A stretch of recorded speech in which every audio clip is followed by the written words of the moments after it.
Hey guys, welcome back to GBossDE. Today we're going to be checking out a video titled Facts About Germans Never Taught in School. And this should be a really interesting video because it's actually true. Because I don't think schools in this world are going to highlight some of the most interesting facts about Germany unless the school is actually German. So let's find out what these 15 things. No, they didn't have a number. Let's find out about these facts about Germany. If you want to recommend anything, feel free to leave those in the comment section or click the link that will be provided in the comment section. It's a playlist here on YouTube where you guys can add YouTube videos to it. I react to it for you guys as soon as possible. Without further ado, guys, let's get right into this video. Link for the original video in my description.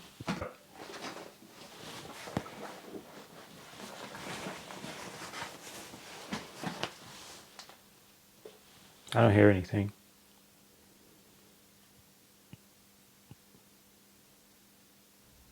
Germans are an old people. Their language is centuries older than English, French, Spanish, or Italian. But the history of a dozen years has cast a long shadow over the thousands of years of their existence as a people. The rule of Hitler and the Nazis from 1933 to 1945 not only sealed the fate of the Germans of that generation, it has colored the way Germans have been seen since then, as well as the way the previous history of Germans has been seen. German intellectual figures, social traditions, and political movements in centuries past that were once seen in the context of their own times are now often seen as precursors of Nazi totalitarianism or of the Holocaust. Was all of German history leading up to Hitler? Or were the Nazi years simply a tragic aberration on a monumental scale? The collectivization of Germans in the minds of others has had major consequences in the real world, quite aside from its impact on intellectual conceptions of this people. At the end of the Second World War, millions of people of German ancestry living outside the Reich in various parts of Eastern Europe and the Balkans were sent back to Germany, even though many of these families had been living where they were for centuries, and many of the individuals sent back to Germany had in fact never seen Germany. Winston Churchill protested these mass expulsions of millions of Germans on a scale grievous and undreamed of, and said, Wait, so like people kick them out? Like, we don't want you no more? Is that that's what we're getting at? Wow. Must banish revenge against an entire race from our minds. In order to assess the 12 fateful years of the Nazi regime and its relationship to German culture and history in general, we must first review that history and that culture. Germans, as a people, have extended well beyond the boundaries of present-day Germany, not only in Europe, but in overseas settlements in the Western Hemisphere and as far away as Australia. The extent to which these far-flung settlements could be considered German, and for how long, depends of course on the extent to which German culture persisted among them, and whether or not that culture was linked to the German nation-state. To assess that, we need to see, at least in outline, some of the prominent features of the culture and values historically associated with Germans. Moreover, the features of German culture stand out in sharper relief against the cultures of the surrounding peoples, such as the Slavs of Eastern Europe or the British and French to the west. Long before German societies became industrialized, Germans were skilled craftsmen in many fields. Germans were known for brewing beer in Roman times, and Germany today produces more beer than any other country in Europe. People of German ancestry have set up breweries as far away as Australia and China, the famous Tsingtao beer of China having been created by Germans there. The leading American brands of beer, Budweiser, Coors, and Miller, were likewise all created by people of German ancestry. German breweries in Buenos What? What? Oh, well, he said ancestry. But yeah, because yeah, people always say Budweiser is. That's what I always heard. Like American beer is trash. I don't drink beer at all, so I couldn't tell you, right? But hey, pretty cool. Sares drove English beer out of the market there. In the Brazilian state of Sao Paulo, the only producers of beer in the early 20th century were Germans.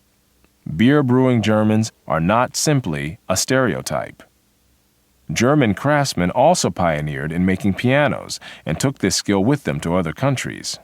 The first pianos in colonial America were built by Germans, who also led the way in building pianos in Australia, Russia, France, and England.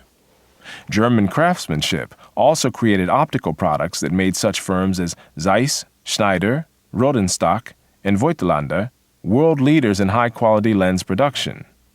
The leading lens-making firm in the United States was founded by two German immigrants named Bausch and Lomb. Wow, that's insane. That's actually insane. I'm actually being shocked right now because a lot of these products, you do hear of them. Pretty cool. Can't lie to you. Gutenberg introduced printing with movable type in Europe, and centuries later, Germans set up the first printing press in the Western Hemisphere. When printing presses began to spread from Western Europe into Eastern Europe, they spread first into German enclaves in the East, because here were concentrated people who could read. Wow. Germans also pioneered in map making. The name America was given to the Western Hemisphere by a German map maker. Mining was another area in which Germans became renowned as far back as the 16th century. Copper mines in Britain were opened up by Germans, as were silver mines in Mexico, Spain, and Norway, in addition to the German mining communities in the Balkans already noted. German craftsmanship in metal created the first armor and swords manufactured in Mexico, as well as the renowned Kentucky rifle, which was in fact made by Germans in Pennsylvania. For thousands of years, Germans excelled in military operations. German generals held positions of high command in the Roman legions, as they would in later centuries command armies in Tsarist Russia, in South America, and in the United States from the Revolutionary War of 1776 to the two world wars of the 20th century, in both of which the U.S. Army was commanded by generals of German ancestry, Pershing and Eisenhower, respectively. German commanders of American military forces in the Second World War also included Admiral Chester Nimitz, who commanded the Pacific Fleet, and General Karl Spaatz, whose bombers reduced much of Germany to rubble. In both world wars, the armies of Germany inflicted far more casualties on opposing forces than the Germans sustained themselves.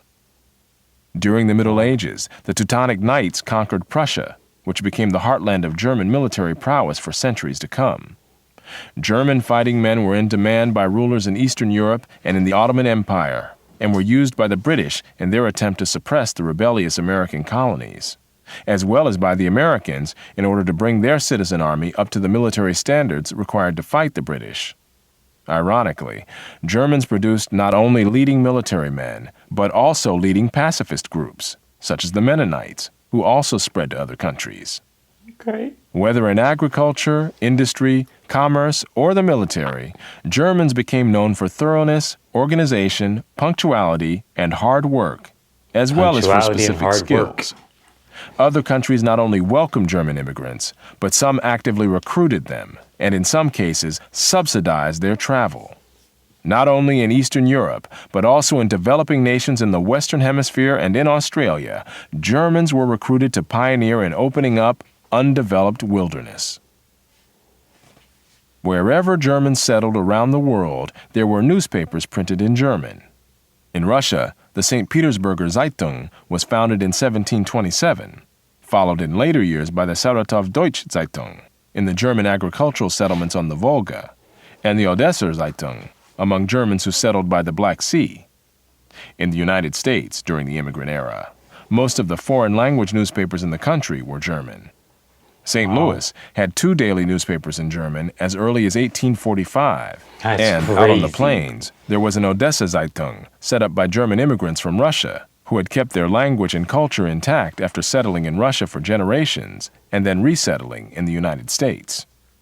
German language newspapers were published daily in 15 American cities, with such names as Die New Yorker Staatszeitung, the Cincinnati Volksblatt, the Chicago Abendpost, the Louisville Anzeiger, and the Deutsche Zeitung in New Orleans. In Brazil, there was the Santa Cruz Anzeiger, the Deutsche Zeitung, and the Brazil Post. Elsewhere in South America, there were the Argentinisches Tagblatt and the Deutsche Zeitung for Paraguay. among That's others. so impressive. In the Australian city of Adelaide, the Australische Zeitung was still being published in the late 20th century. These German-language newspapers in countries around the world were just one indication of the persistence of German culture among people settled for generations, or even centuries, in other countries. German settlers in Australia built houses and communities in the style that they had been used to in their homeland. A German traveler in 19th century Australia wrote of an immigrant settlement there. There are German public houses, a German drugstore, German doctors, stores, blacksmith, carpenter, school, church. In fact, everything is German. The traveler would believe himself in some little village of the old country between the Rhine and the Oder. A rural village in Argentina was described this way by a visitor in 1967. I entered the church and heard something I did not remotely expect in this distant place. Traditional German hymns of Holy Week, sung in typical Volga German style in which each voice remains distinct. I looked around. Men, women, and children were in their Sunday dress. Some of the women wore scarves. Beneath them were faces like those of the country people in Germany. In front of the nave, the minister was preaching in common German to the parishioners. It was difficult to believe that I was in Latin America, that the ancestors of these people had left Germany for Russia 200 years ago. This cultural persistence among Germans around the world represented a loyalty to the particular subculture of the locality from which they had come, not a political loyalty to the German nation. Many had, in fact, immigrated before there was a German nation created in 1871. A 19th century German community in Australia was described as the recreation of a Silesian village. In the United States as well, Germans from particular localities settled together and maintained the culture of that area. Frankfort, Kentucky, was founded by Germans from Frankfurt, Germany, and Grand Island, Nebraska. Frankfurt, Kentucky? I've never heard of that before. But the moment I heard Frankfurt, I'm going to link it together. And the moment I heard Kentucky, I'm going to link it together. Dang, that's crazy. Nebraska by Schleswig-Holsteiners. Lomira, Wisconsin, was settled almost exclusively by Prussians from Brandenburg, while the nearby towns of Hermann and Theresa were settled by Pomeranians. Even among Germans who immigrated from Russia to the United States, those who came from the Volga settlements established their own communities in the Plain States, distinct from the communities in those states established by those Germans who came from the Black Sea settlements. Even when they resettled again in California, the Volga Germans and the Black Sea Germans settled separately, the former around Lodi and the latter around Fresno. How long and to what extent the Germans remained culturally separate varied with circumstances. Rural enclaves tended to remain culturally insular longer and more completely than was the case when Germans settled in urban communities that included people of other nationalities and cultures. Where the Germans were the numerically predominant urban group, as they were for centuries in much of Eastern Europe, they could assimilate the local population, or at least its upwardly mobile elements, to the German culture. But where the Germans were greatly outnumbered, and especially where the great majority of the German immigrants were male, then interactions among groups, including intermarriage, eroded the German culture. This was the case in much of 19th century Australia, but not in South Australia, where whole families of Germans tended to settle together, and there were as many women as men, so that these communities could maintain their separate social and cultural identities for generations. It was much the same story in Brazil, where there was very little intermarriage with members of the local population living near German agricultural communities well into the 20th century, while in cities and in some rural areas where there were more diverse populations, acculturation and assimilation became more common. Yet even living in cities with large numbers of people from other backgrounds did not automatically lead to rapid assimilation. In New York City, where 90% of the population was non-German, in the early 20th century, most people... Having 10% in New York City is crazy, my guy. Having 10% in New York is crazy. ...of German ancestry nevertheless married other people of German ancestry. That changed over the years, but not immediately or rapidly. This cultural cohesiveness was seldom accompanied by political cohesiveness or group identity politics. Germans were usually not very politically active in any case, and they tended to be underrepresented among career politicians. where German political leaders arose in other countries, it was seldom as representatives of ethnic Germans in those countries. In the United States, for example, those people of German ancestry who did achieve prominence in politics, the Muhlenbergs in the 18th century, Karl Schurz and John Peter Altgeld in the 19th, and Herbert Hoover and Dwight D. Eisenhower in the 20th century, did so as representatives of the American people at large, rather than as spokesmen for ethnic German interests. We're not going to talk about Trump. Like, his background is actually German, if I'm not mistaken.